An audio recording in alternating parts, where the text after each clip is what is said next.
The 2023 draft is in the books. The Rams are done with their picks. So, what happens next? That's coming up next on Locked On Rams. You are Locked On Rams, your daily Los Angeles Rams podcast.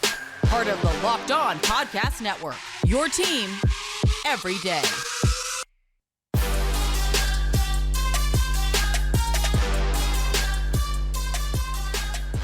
Thanks for making Locked On Rams your first listen every single day, free and available wherever you get your podcasts. My name is Travis Rogers. I host the Rams pre-half and post-game show on their flagship station, ESPN 710, getting ready for year number 8 of that. And that, of course, is Doug McCain, your co-host of Locked On Rams. You can follow both of us on Twitter, at Travis Rogers for me, at DMAC_LA for him. And the second biggest day of the year, DMAC, is the NFL draft, Super Bowl number 1, and then the draft. The Rams still not having had a first-round draft pick since Jared Goff about, 900 million years ago. But they put a lot of guys on the board here on the first day, or I should say on the second day, 11 picks overall. We're going to break down as many of these as we can. We'll get into a couple of specifics, including Stetson Bennet, who they took out of the University of Georgia, Steve Avila, who was their top overall pick out of TCU. But first, just kind of your main takeaways on how the Rams did in the 2023 draft. Yeah, the way I look at it right now, Travis, is they have 14 chips on that roulette table, and a lot of it guesstimate. You're pretty much doing an educated guess on a lot of these guys, but I like the direction they headed. I feel like this was the Aaron Donald, the Matthew Stafford draft. Last year you saw they did double up on some cornerbacks, and we thought, yeah, they might go with an outside cornerback position, but the reality is that is a fluky position. It's a volatile position. I love the fact that you go with an offensive line with the 36th pick in the draft. We know that championships are made in the trenches. And to kind of go back to your point you were talking about earlier, would the Rams maybe consider going up into that first round? You saw it was reported that they were in contact with some teams. They were looking at 5 players on the offensive side of the ball. We talked about possibly going for Zay Flowers, but I think it was a sensible draft for the Rams, a practical draft, and I really like what they did. Yeah, I like that word that you used, Doug, the sensible portion of it, because this felt like a draft that, you know what, we have so many holes to fill on this roster. Let's just take some guys that we have a very good feeling are going to be pretty good NFL players. Maybe not some big swings, the boom and bust of it all. Obviously, in the first round, you're trying to find some guys that might be some starters on day one, maybe some guys that'll be a Pro Bowler at some point in their career, but that they don't have any of these and haven't had any of these, and that their overall draft has been more towards the back half of the draft as opposed to the top half of the draft. Let's just find some guys that you can put in and play. Let's find some guys that maybe aren't starters for us in the short term, but maybe might provide some depth that they had, because you go back to what you saw last year, and this is the bugaboo of every NFL team. Every NFL team's starters are pretty good. It's when you get down into that second level, and sometimes, like we saw last year at the Rams, third level, and even beyond that, do you have some guys that can go there? I don't know if what we saw them do over the weekend is going to make Rams fans' socks roll up and down as far as what they had. Maybe, Stetson Bennet might be the name in the draft because he was the quarterback of the national championship team. But when you look at it, they addressed a lot of their needs. They addressed needs on the defensive line. They addressed needs on their offensive line. They addressed a need at tight end. They addressed some needs in the secondary. It felt like they just kind of bought a little bit out of each item of the store, and now they're going to go in and figure out how many of these guys are actually NFL players. Yeah, absolutely. I mean, if you look at the way this roster is constructed with so many holes to fill, they didn't have the luxury to go out there and make these flashy picks. You're not going to be looking at maybe having an infinity pool when the roof is leaking, right? You need to focus on their needs. And I love what they did. When you trade back to get a 4th rounder in Stetson Bennet, you trade back a couple more times to gain picks in the 5th and the 6th round. They trade up for a running back in Zach Evans, grabbing him out of the 6th round. So there was a little bit of flash there, but for the most part, it was a lot of picks where you have guys that have a legit chance to start right away and also provide some depth for the future. There are some upside picks in there as well, but for the most part, this was a team that needed a lot of picks to really establish their future and just really fill roster spots right now. So I like the guys they got, and I also like the fact that they did go with an offensive line. I remember I was texting you the night before we did our last show about Matthew Stafford, and I said, hey, maybe I'll do a topic on why the Rams should prioritize going with an offensive line to protect Matthew Stafford, who was absolutely abused last season. So I am happy that they did go that route. And I think you just kind of have to accept the fact that this is the year of rebuilding for the Rams, and you're kind of building for that 2024 and beyond when they have more cap space and they get that 2024 first round pick back. Yeah, Doug, like you said, this is a sensible draft, and this is something that feels like a long-term play. This is let's add some depth to our offensive line. Let's add some depth to the secondary to give Aaron Donald some help up front. Let's go and do this. And I think, as somebody that's been with this team and watched this team since they came back to Los Angeles, they kind of telegraph their shots a little bit, and I mean that as a compliment. That this is something when you think when they think they have a shot, you're going to know it. They're going to go for it. That's when you go and you see him sign players like Von Miller, and you go into OBJ and some very short-term deals. The deal for Matthew Stafford that ultimately is a win now sort of move.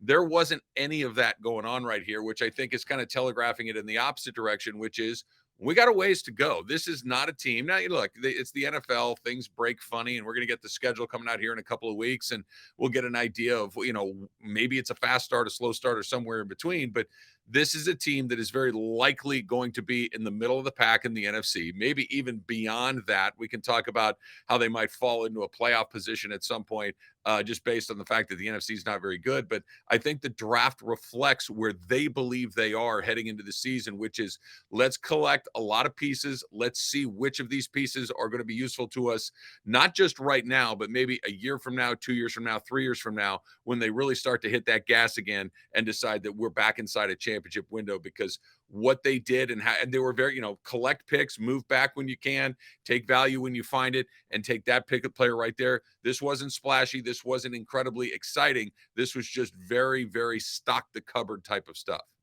Oh, no doubt about it, Travis. And I think, too, what it indicated to me was they're really in that next phase of trying to get back to the Super Bowl. And they know that requires a reset. And you get all these lottery tickets, these scratch offs. And the more that you have, the more you have better chance to actually hit on some of these guys. But also, too, I think the formula for this team is to get depth, to develop guys in the later rounds. And I do think they're still going to use those first round picks in the future for established stars when they want to make another run. Like you said, when they want to put their foot on the gas once again. Look, you had Moneyball in baseball. I haven't really figured out the perfect name for it, but it really is Sneedball when you talk about this formula that he has of drafting and developing guys, and they're still going to use those picks. And we've seen other teams trying to emulate it, but the Rams are the team that actually got a Super Bowl out of it. So, yeah, I think this was a necessary evil for the Rams and the Rams fans to say, hey, you have to take a step back to really put yourself in a position that you can win in the future. And I think that the superstars on this team, they're okay with that. I like what Les Snead said about Aaron Donald when he told him, hey, you're going to be playing around some young guys. And Aaron Donald told him, hey, I just hope that they care. So really it's about that Rams culture and having the current stars teach the next generation. And then once they're ready to really win and push all those chips in again, they're going to have the pieces for it. All right, let's take a look at some of the players specifically that the Rams did. We're going to take a look at their top overall pick at a TCU, Steve Avila. That's coming up next right here on Locked On Rams. But first, let's talk a little bit about Built Bar, right? Everybody needs that snack. Whether you're in the car, you're at work, you're at home, you're watching TV, you're watching the game, whatever you need that delicious snack, but you don't want all the sugar and calories, then you need to try the best tasting protein bar ever, Built. You gotta try this. So what makes Built Bars so good? Well, for starters, they are covered in 100% real dark chocolate. That's right, real chocolate. And they come in unbelievable flavors like churro, peanut butter brownie, and cookies and cream. I don't know how they do it. It's not really part of my business, but I do know that they taste like a candy bar while maintaining amazing macros. And what's even better is that they are healthy, over 130 calories and 4 grams of sugar with a whopping 14 grams of proteins. Right now, you do not need to wait to get a box. For years, we've been talking about ordering Built, but Built at Built.com. But right now, you can get them at your local Walmart or Sam's Club, while you can still get specialty flavors at Built.com. So if you're close to a Sam's Club, run in and grab a 13-bar box with our hit flavors, Brownie Batter Puffs and Churro Puffs, and you can absolutely thank me later. Thanks for making Locked On Rams your first listen every day. Every dayers tomorrow on the show, we're going to be talking some about the later round guys, maybe some of the steals in the draft. And what do you know? The Rams actually have Mr. Irrelevant on this team. We saw Brock Purdy last year. Can we get one of those? We'll be doing that on the next edition of Locked On Rams.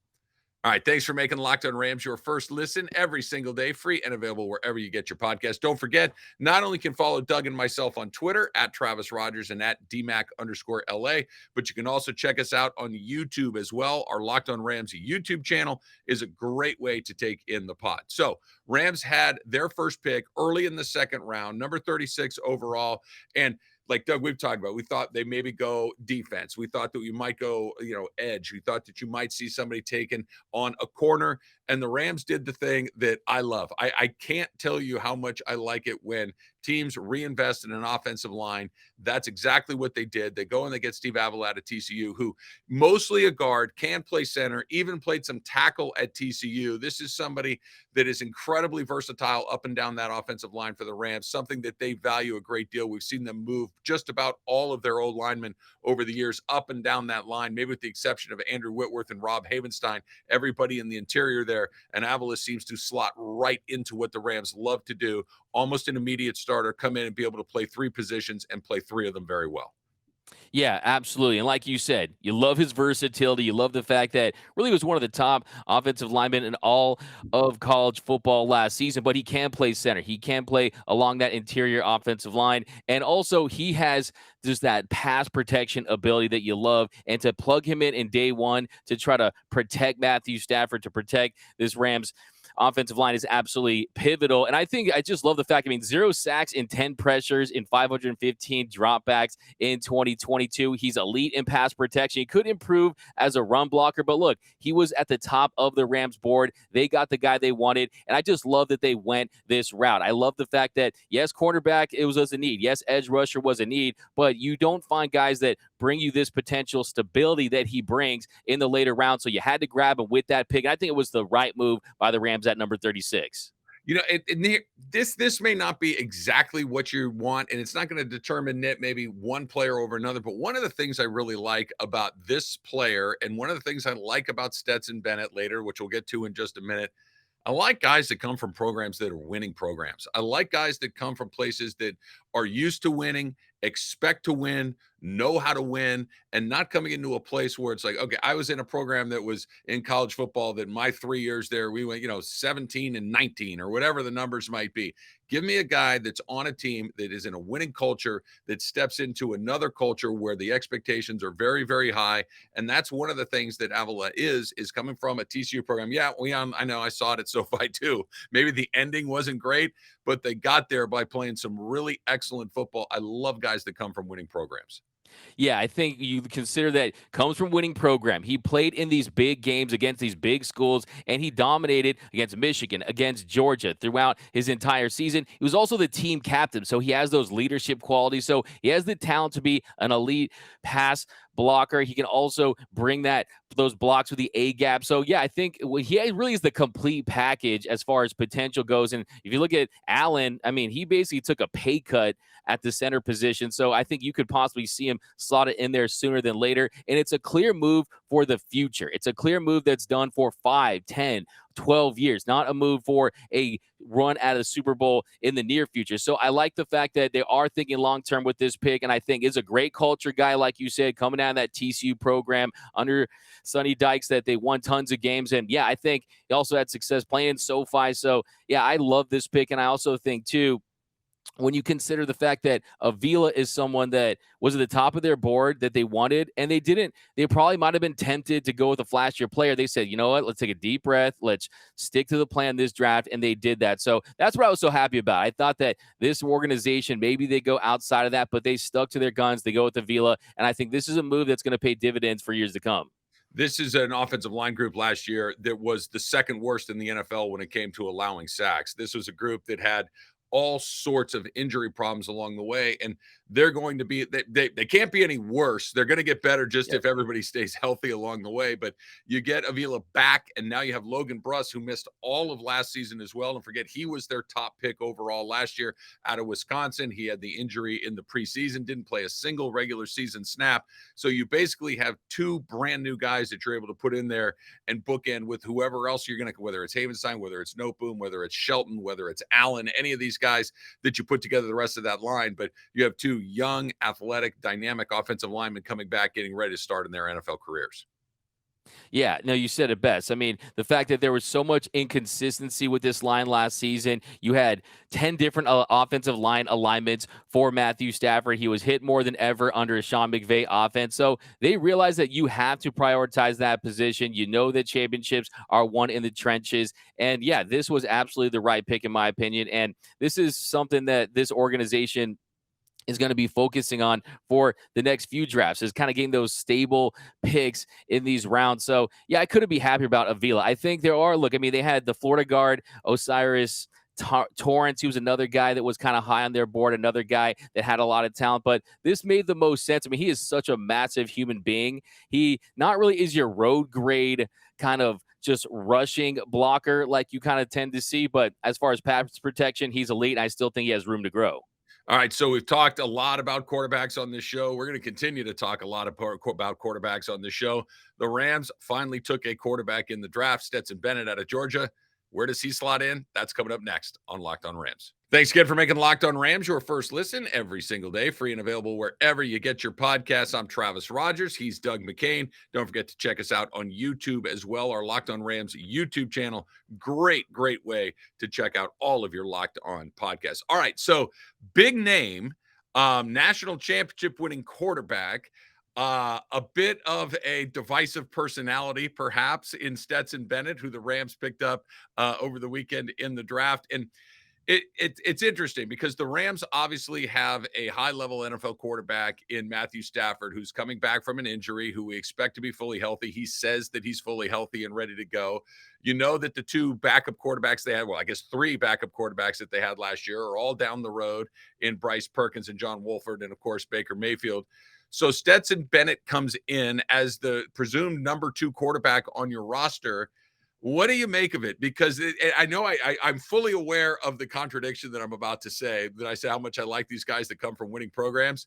But Stetson Bennet was basically on an NFL team in college, that Georgia team had so much high-level talent around it, and taking nothing away from Bennet, I wonder how much of the winning and the success that we saw was a function of being surrounded by all of these guys, and how much of it is a function of being a great quarterback, because we all know his story. Started 100 other players, wound up back at Georgia, wins a national championship. Now all of a sudden he's a Los Angeles Ram. Yeah, Travis, I have a lot of thoughts on this pick by the Rams. And we talked, of course, about DTR as a possible selection there. And right after that pick was made, I quote tweet. I said, oh, they should have gone with DTR. And then I deleted the tweet because I kind of came down to life there. And I really thought that, hey, when you look at this pick in its totality, this is a guy that can absolutely be a very serviceable backup quarterback. I mean, he has all the tools. He has what it takes to be a backup quarterback in the NFL. There are some pros, there are some cons, but I want to first touch on your point where he's playing with this Georgia team that had so much talent. Yes, the deck was stacked for him in Georgia, but look, if you have the keys to a Bentley, you still have to know how to drive it. And he leads them to back-to-back national championships. You know his story. He started at Georgia as a walk-on, and then Justin Fields, he commits there. So he ends up transferring to a junior college, and then he transfers back to Georgia and leads them to 2 national championships. Now, the Rams, they tweeted that he has that dog in him. No, he has that underdog in him. So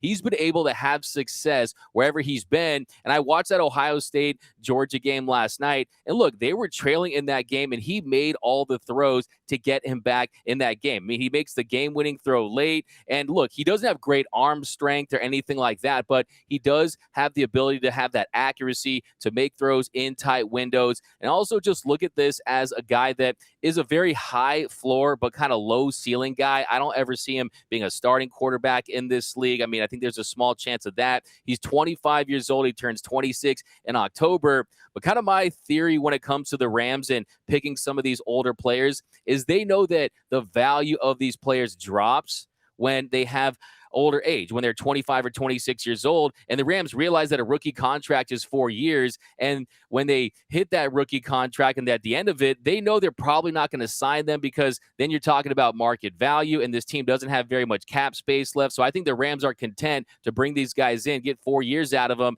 and then kind of go from there. So yeah, I don't love the pick, especially when you consider the fact that they traded down 16 spots in the third for him. mean, you could have filled some other needs. You could have addressed some other spots there, and then probably could have gotten him in the later round, maybe even as low as the sixth round. But hey, it has been reported that he was Les Snead's favorite quarterback in this draft, and you don't want to risk not getting your guy. It'll be interesting, right? The guy that you hope to never have to use is your backup quarterback, right?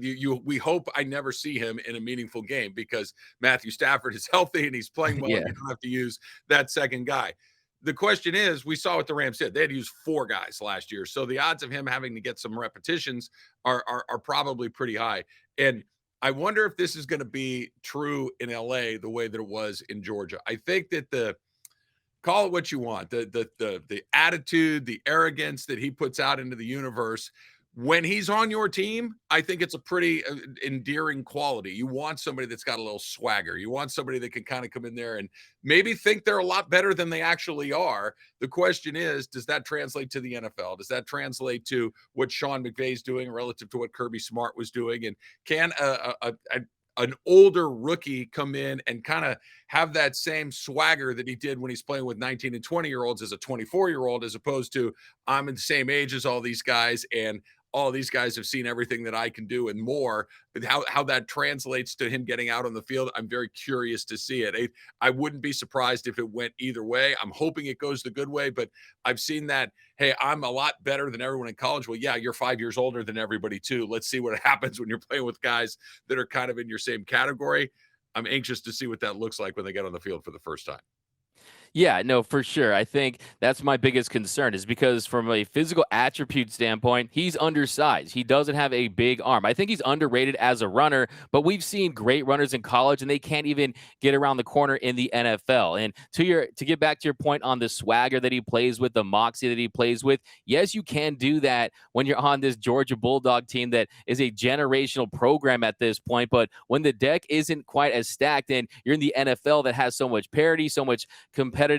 Look, it's really not about that. It's about going in there and executing. We've seen guys in the past, Baker Mayfield and Johnny Manziel, and these guys that have that aura to them. It doesn't play up at much in the National Football League. You need to go out there and make plays. But like you said, if you are seeing him this season, well, then things aren't going very well for the Rams. But I mean, look, if you talk about Wolford and guys like that, I think he's going to be an upgrade potentially, but I don't think he's going to have a massive impact for this team. But I still kind of like the swagger he brings. He does bring an energy. I do think they kind of fell in love with the narrative of having the two dogs in that quarterback room, those Georgia Bulldogs. And look, I feel like he was at Georgia for so long that maybe at some point he was Matthew Stafford's mentor. But I mean, the fact that he's on this team, look, I have no issue with it. I just do think, I mean, look, Hayner is another guy. Tune out of Houston. I think they made sense as a more reliable guy where you know what you're going to get. But look, every time this guy has been doubted throughout his career, throughout his life, he has come through. I think there is something to that. I think he needs to tone down kind of the off the field shenanigans a little bit. Of course, got a little dust up with the law, but nothing major. So you want to clean that up for sure. But I do think the fact that you're learning under Matthew Stafford, he's going to be embraced by him. And I think he can go out there and execute Sean McVay's offense in a pinch. The only issue I have, though, is was he going to be around in those later rounds? And could you have gotten a guy with more upside? Because if you look at where he was mocked, I mean, you didn't see him picked as high as the fourth round. But then I always say this is lying season. And we know that teams out there, they're going to be lying about how much they like a guy because they want them to fall. They want them to fall in their laps in the later round. So look, if they wanted their guy, they got their guy, and they got it with this fourth round pick in Stetson Bennet. So we'll talk more about who they got in the last half of the draft. And here's the thing, Doug, you, me, everyone else that talks about this stuff, we'll know who did a good job in the draft in about 2026. That's kind of when you'll know who did a good job and who didn't, because that's how long it takes this stuff to fall out. But we will take a look at how the Rams did in the second half of the draft. That's coming up for all you everydayers on tomorrow's edition of Locked On Rams. For Doug McCain, I'm Travis Rogers. This is the Locked On Podcast Network, your team every single day. Until next time, whose house? It's Locked On Rams house.